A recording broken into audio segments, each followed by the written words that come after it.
Bonjour à tous et bienvenue sur C17. Nous sommes en direct Porte Dauphine avec Michel Cagneau, Monsieur Rail de C17 et c'est notre rendez-vous. Michel, bonjour. Bonjour Michel. Alors, pourquoi la Porte Dauphine? Eh bien, la Porte Dauphine aujourd'hui c'est un terminus, mais demain dans le projet RER au Nice, elle est intégrée à la ligne 2 sur Gers-la-Palisse. C'est-à-dire que quand on se dirige vers la Palisse, il y aurait des haltes à Jéricho, Pierre-Loti, la Palisse, et puis on pourrait prolonger jusqu'à Port-Atlantique. Et de l'autre côté, Porte-Royale, tout ça c'est des haltes qui ont déjà existé. Porte-Royale, La Rochelle-Ville, Bongraine, Alstom, Étré, l'hôpital, enfin voilà.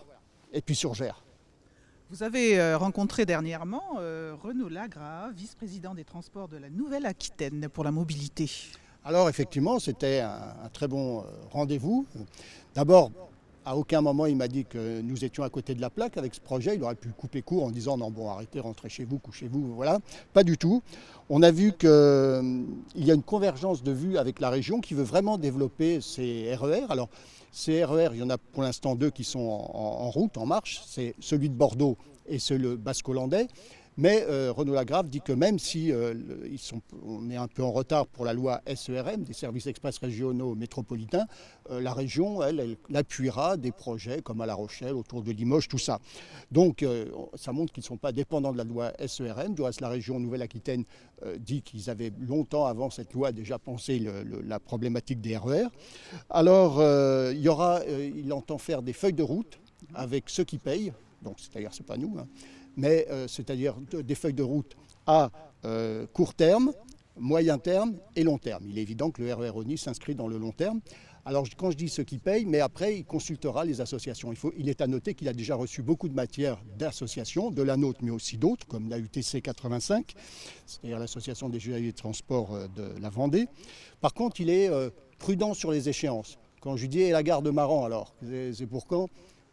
Doucement, parce qu'il dit qu'avec la SNCF, c'est pas toujours simple. Donc voilà, pour l'instant, mais en tout cas. Alors le livre blanc de la CDA qui a été fait, eh bien ça confirme que ce n'est qu'une étape intermédiaire pour le RER au Nice.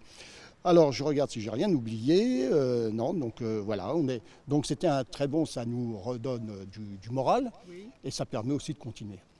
Alors on continue avec une conférence à Andilly, prochainement le 1er juin. Alors justement, on change de formule. Jusqu'à maintenant, il y a des conférences, hein, je rappelle, donc Pierre, La Rochelle, Étré. Et là, on s'est dit, on va faire un pique-nique. Il va faire beau, hein, on peut bien.